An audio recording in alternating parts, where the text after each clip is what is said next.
राजनीति कहती है कि हर स्त्री कहा करती है हमें मौत मंजूर है लेकिन सौत नहीं। लेकिन ये तुम क्या कह रही हो रानी कि है मौती बुरी लेकिन अच्छी और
बहुत बुरी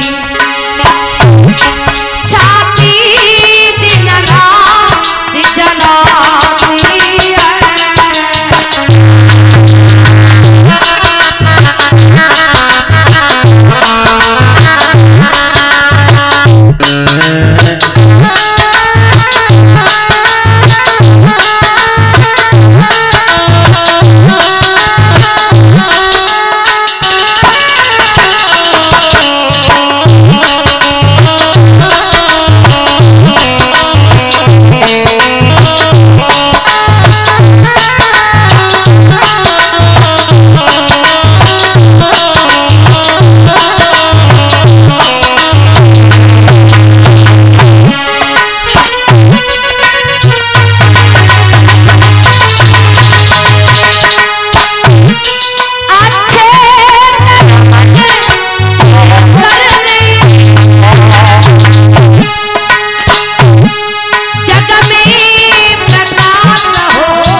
कहा है रानी मौत अच्छी है जो एक ही बार आती है सारी झंझट मिट जाती है, लेकिन ये सौत कदम कदम पर दुख देती है।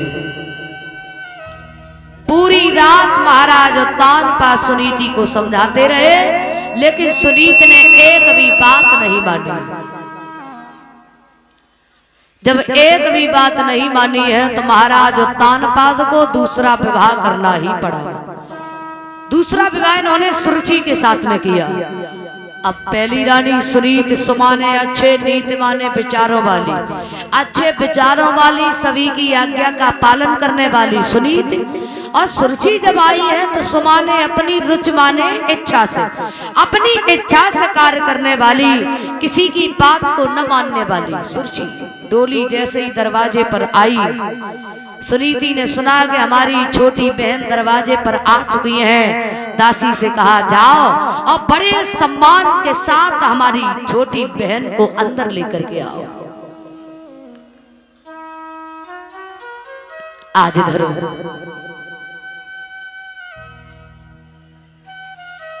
दासी आई है, कहा कि रानी क्या आप इस डोली में ही बैठी रहोगी?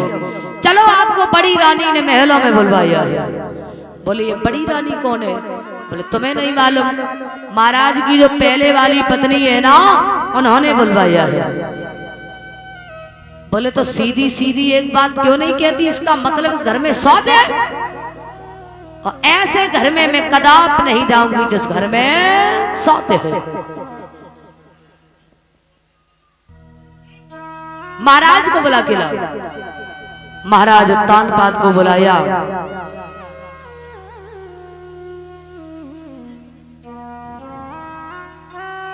कहा कि महाराज जब आपके घर में एक रानी पहले से मौजूद थी तो क्या मतलब था विवाह करने का?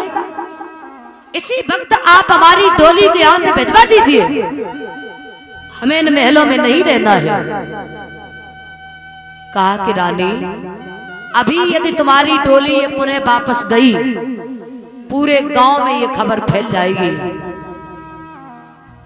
सारी जिंदगी के लिए हो जाएगा कहने के लिए, इसलिए तुम महलों में चली चलो। ज्यादा नहीं 2-4 महीने साथ रह करके देख लो, अगर तुम्हें अच्छा लगे तो ठीक है, नहीं तो अलग हो जाना। कहा कि महाराज आप 2-4 महीने की बात कर रहे हो, मैं तो उसका मुख भी देखना पसंद नहीं करती हूँ, मुख भी देखना नहीं चाहती हूँ। आप 2-4 महीने की बात कर रहे हो। सुन राजा के बेन सुरग वै नैन भवकियो हियो, और इतनी प्यारी थी नार विवाह क्यों कियो? जब वो इतनी प्यारी थी तो क्यों पहुंच गए हमारे पिताजी के दरवाजे पर दूल्हा बन करके?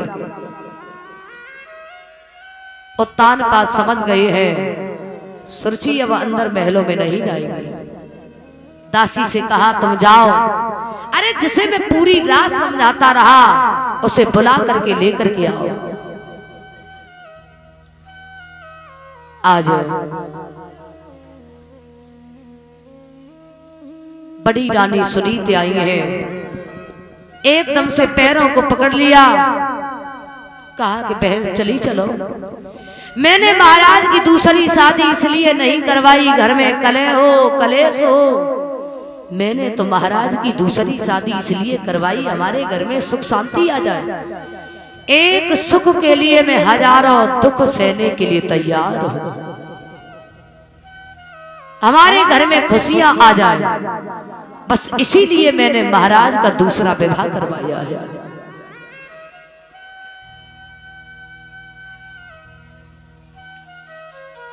आज धरो।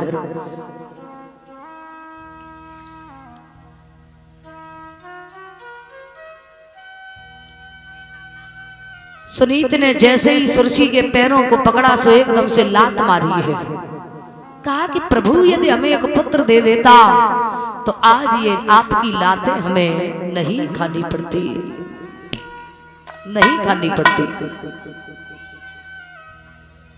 जब तुम लेटा करोगी तुम्हारे पैरों को दबाया करूंगी, जब तुम भोजन करोगी मैं अपने हाथों से तुम्हें भोजन करवाया करूंगी, तुम्हारा कोई पुत्र होगा उसे मैं खिलाती रहूंगी, 2 रोटियां केवल देती रहना। कहा कि इसका मतलब है बूढ़ी बिल्ली भक्तन बनकर के चिड़िया घर में घुसना चाहती है? तूने तो किसी बालक को जन्म दिया ही नहीं, तो तू क्या जाने कि माँ की ममता क्या होती है? तू तो मेरे बच्चे को ही मार करके खा, मैं तुझे अपना बालक खिलाने के लिए दूंगी?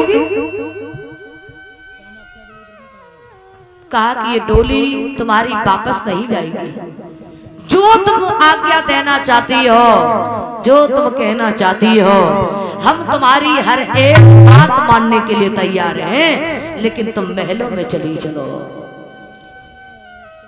मैं तुम्हारी दासी बनने के लिए तैयार हूं, तुम इस महल की रानी बनकर के रहना, मैं नौकरानी बनकर के रहूंगी।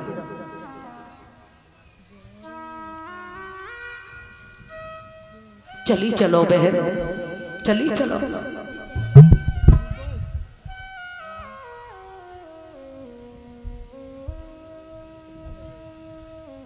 और ये 100 रुपये राजू यादव ड्राइवर, उनकी तरफ से 100 रुपये हमारे पास में आई है। और ये 100 रुपये प्रीतम यादव नगला हरी सिंह, उनकी तरफ से ये 100 रुपये हमारे पास में आए हैं। और लिख रहे कुछ हम भी झिझक रहे हैं। और ध्यान दें किशन पाल भैया के जो भी